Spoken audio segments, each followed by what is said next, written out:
नमस्कार मित्रों, Indian SRJ परिवार में आप सभी का स्वागत है। भारतवर्ष में संचालित विकास परियोजनाओं की महत्वपूर्ण जानकारी प्रदान करने के क्रम में आज हम आपको वाराणसी के अंतर्राष्ट्रीय क्रिकेट स्टेडियम की महत्वपूर्ण व नवीन जानकारी देने जा रहे हैं। देखेंगे परियोजना की वर्तमान परिस्थिति, ड्रोन व्यू दिखाने के साथ बताएंगे कि क्या होंगी इस स्टेडियम की विशेषताएं व कैसी होंगी यहाँ पर सुविधा। जानेंगे कि कब तक यह परियोजना होगी जनता को समर्पित। तो मित्रों, संपूर्ण जानकारी पाने के लिए वीडियो को अंत तक अवश्य देखें। मित्रों, एक निवेदन है कि यदि वीडियो पसंद आए तो वीडियो को लाइक व शेयर अवश्य करें और यदि चैनल पर नए हैं तो चैनल को सब्सक्राइब करके हमारे मनोबल में वृद्धि करें तथा बेल आइकन को ऑल पर सेट करना ना भूलें। चलिए वीडियो में आगे बढ़ते हैं। देश में हो रहे विभिन्न आधारभूत संरचना विकास कार्यों में प्रधानमंत्री नरेंद्र मोदी के संसदीय क्षेत्र वाराणसी भी बढ़ चढ़ करके भाग ले रहा है तथा इस क्रम में भारत का पहला ट्रांसपोर्ट रोपवे होने वाली काशी में अब अंतर्राष्ट्रीय क्रिकेट स्टेडियम का निर्माण भी तीव्र गति से संचालित है, जिसका शिलान्यास प्रधानमंत्री नरेंद्र मोदी ने 23 सितंबर 2023 को किया था। इससे नगर की एक और कमी जो अंतर्राष्ट्रीय क्रिकेट स्टेडियम की थी वह भी अब पूरी होने वाली है, क्योंकि वाराणसी में शीघ्र ही एक अंतर्राष्ट्रीय स्तर का नगर का अपना स्टेडियम भी होगा। वाराणसी के अंतर्राष्ट्रीय क्रिकेट स्टेडियम परियोजना की जानकारी देने हेतु बता दें कि वाराणसी जिले में पूर्वांचल के पहले अंतर्राष्ट्रीय स्टेडियम को बनाने का कार्य तीव्र गति से संचालित है। यह स्टेडियम अत्याधुनिक सुविधाओं से लैस होगा। इसके अतिरिक्त इस स्टेडियम का संचालन BCCI करेगा। परियोजना की लागत, स्थान तथा विशेषताओं की अधिक जानकारी हेतु बता दें कि वाराणसी के राजा तालाब स्थित गंजारी में 451 करोड़ रुपए की लागत से उत्तर प्रदेश के बड़े क्रिकेट स्टेडियम को बनाने का कार्य किया जा रहा है। इसकी दर्शक क्षमता अभी 30,000 की है। इसे 10,000 और बढ़ाया जा सकता है। ऐसे में 40,000 दर्शक एक साथ बैठकर अंतर्राष्ट्रीय क्रिकेट मैच देख सकेंगे। इसकी बाबतपुर एयरपोर्ट व रिंग रोड से बेहतर कनेक्टिविटी है।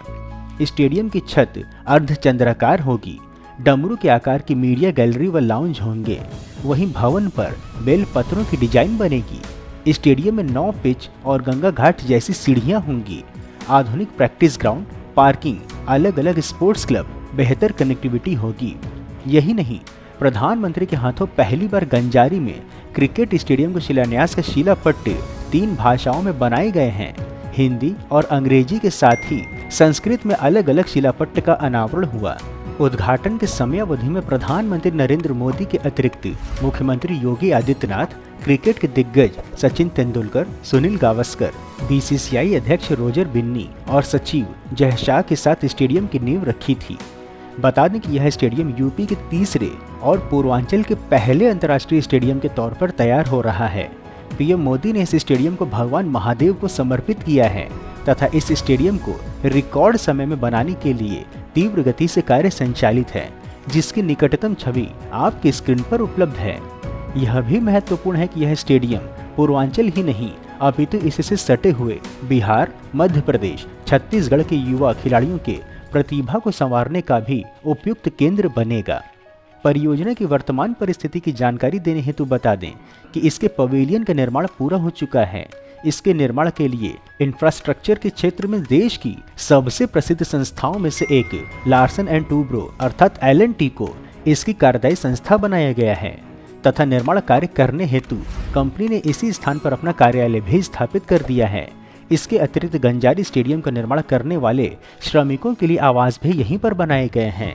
स्टेडियम की भूमि पर नई बाउंड्री वॉल आदि का कार्य वर्तमान स्थिति भी आपके स्क्रीन पर उपलब्ध है। बता दें कि सभी अत्याधुनिक सुविधाओं से लैस यह उत्तर प्रदेश का पहला क्रिकेट स्टेडियम होगा, जिसका संचालन BCCI अर्थात भारतीय क्रिकेट कंट्रोल बोर्ड करेगा। दीर्घकालीन लीज के अंतर्गत वह प्रत्येक वर्ष इसके प्रतिफल में 10 लाख रुपए सरकार को देगा। लगभग 31 एकड़ में विस्तारित परिसर पर बन रहे इस स्टेडियम के निर्माण में लगभग 451 करोड़ रुपए की लागत आएगी। प्रधानमंत्री नरेंद्र मोदी के लोकसभा क्षेत्र वाराणसी में विकास का पहिया वर्ष 2024 से निरंतर तेजी से भाग रहा है। इसका प्रभाव काशी के चतुर्दिक हो रहे विकास से दिखाई दे रहा है। विशेषताओं की अधिक जानकारी हेतु बता दें कि यहाँ पर राष्ट्रीय, अंतर्राष्ट्रीय मैचों के अतिरिक्त बैडमिंटन, टेबल टेनिस, तैराकी, आत्मरक्षा के सभी खेलों की भी सुविधाएं होंगी। स्टेडियम में आउटडोर स्पोर्ट्स मैदान, क्रिकेट प्रैक्टिस मैदान, क्लब हाउस भी होंगे। यह देश का पहला स्टेडियम है जिसकी थीम धर्म है। महादेव को समर्पित डिजाइन में त्रिशूल के आकार की फ्लड लाइटें लगेंगी, वहीं डमरू के आकार में लाउंज और मीडिया गैलरी होंगी। यही नहीं, स्टेडियम में होने वाले मैचों का लाइव प्रसारण के लिए 2000 स्क्वायर फीट का ब्रॉडकास्टिंग रूम अर्थात BCR बनाया जा रहा है। 500 स्क्वायर फीट में कैंटीन और शौचालय, बस स्टैंड की सुविधाएं होंगी। सूत्रों के अनुसार इस स्टेडियम को जोड़ने के लिए एक VVIP मार्ग भी बनेगा। इसके अतिरिक्त खिलाड़ी और मीडिया सुविधाएं, VIP lounge, corporate box, open car parking, car charging station, पानी की टंकी, बारिश के पानी को संरक्षित करने की सुविधा, गोल्फ कार्ट, सड़क, सोलर पैनल, तरणताल, फूड कोर्ट आदि भी होंगे। इस स्टेडियम को डे एंड नाइट मैचों के लिए तैयार किया जा रहा है। यह क्रिकेट स्टेडियम आधुनिक सुविधाओं से लैस होगा। इसमें वर्षा का जल निकालने की विशेष प्रबंधन होंगे ताकि मानसून के सीजन में वर्षा के पश्चात सरलता से यहाँ मैच कराया जा सके। इसके अतिरिक्त इस स्टेडियम में खास फ्लड लाइटें भी लगाई जाएंगी। इस स्टेडियम में 4 ड्रेसिंग रूम और 3 प्रैक्टिस ग्राउंड होंगे। जानकारी हेतु बता दें कि उत्तर प्रदेश में अभी 2 क्रिकेट स्टेडियम हैं। ग्रीन पार्क कानपुर और इकाना स्टेडियम लखनऊ में अंतर्राष्ट्रीय 1 दिवसीय T20 और टेस्ट मैच कराए जाते हैं। ग्रीन पार्क में 32,000 तो इकाना में 50,000 दर्शकों की क्षमता है। इकाना अंतर्राष्ट्रीय क्रिकेट स्टेडियम पूर्व PM अटल बिहारी वाजपेयी के नाम पर रखा गया है। यह IPL franchise Lucknow Super Giants का घरेलू मैदान भी है। BCCI सचिव जय शाह, जो हाल ही में अंतर्राष्ट्रीय क्रिकेट परिषद अर्थात ICC के नए चेयरमैन बने हैं, BCCI के उपाध्यक्ष राजेश शुक्ला के साथ वाराणसी में निर्माण स्थल का निरीक्षण करने पहुंचे थे और स्टेडियम की प्रगति का जायजा लिया था। इनके साथ ही BCCI के विशेषज्ञों की टीम भी थी। उन्होंने लगभग 1 घंटे तक स्टेडियम का निरीक्षण किया। बताया जा रहा है कि वर्तमान समय में निर्माणाधीन वाराणसी क्रिकेट स्टेडियम 2025 तक बनकर के तैयार हो जाएगा। फिर इसमें भारत और श्रीलंका द्वारा संयुक्त रूप से आयोजित किए जाने वाली T20 वर्ल्ड कप 2026 के मैचों में से एक मैच का आयोजन किया जा सकता है।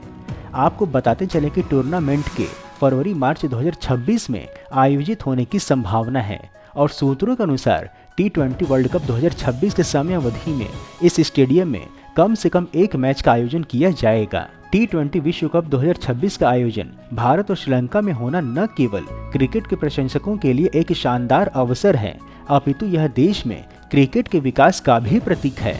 वाराणसी में नया स्टेडियम और वहां होने वाले संभावित मैचों से स्थानीय क्रिकेट प्रेमियों को नई ऊर्जा मिलेगी। अब सभी की दृष्टि इस विश्व कप पर है, जो क्रिकेट की जगत में एक नई ऊंचाई प्रदान करेगा और अंतर्राष्ट्रीय क्रिकेट स्टेडियम का निर्माण होने के पश्चात खेल जगत में वाराणसी को नई पहचान भी मिलेगी। यह भी महत्वपूर्ण है कि इस स्टेडियम का निर्माण राजा तालाब क्षेत्र में हो रहा है। यह क्षेत्र चारों ओर रिंग रोड और निकट से ही प्रयागराज हाईवे NH19 से घिरा हुआ है और स्टेडियम में खिलाड़ियों और दर्शकों के आने जाने के लिए चौड़ी चौड़ी सड़कें उपलब्ध हैं। शीघ्र ही इस क्षेत्र में भी कई और नए होटल खुलेंगे, जिससे वाराणसी के इस क्षेत्र में भी विकास चरम पर होगा। भूमि के मूल्य में वृद्धि तो होगी ही, साथ ही इस क्षेत्र में रोजगार के अवसर भी बढ़ेंगे। मित्रों, इस प्रकार से उत्कृष्ट वीडियो बनाने का हमारा एकमात्र उद्देश्य है कि देश में हो रहे विकास कार्यों की जानकारी आप तक सही स्वरूप में पहुंचे, जिसके लिए हम यह सभी कार्य केवल और केवल अपने दम पर स्वेच्छा से कर रहे हैं। इसलिए आपका सहयोग व समर्थन अत्यंत आवश्यक है।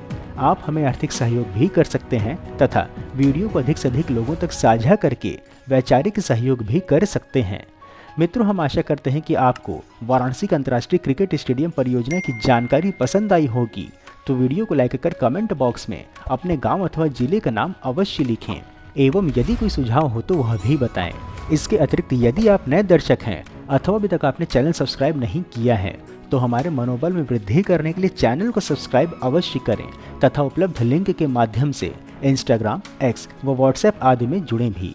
फिर मिलेंगे हम नई वीडियो में नई जानकारी के साथ। तब तक के लिए जय हिंद, हर हर महादेव।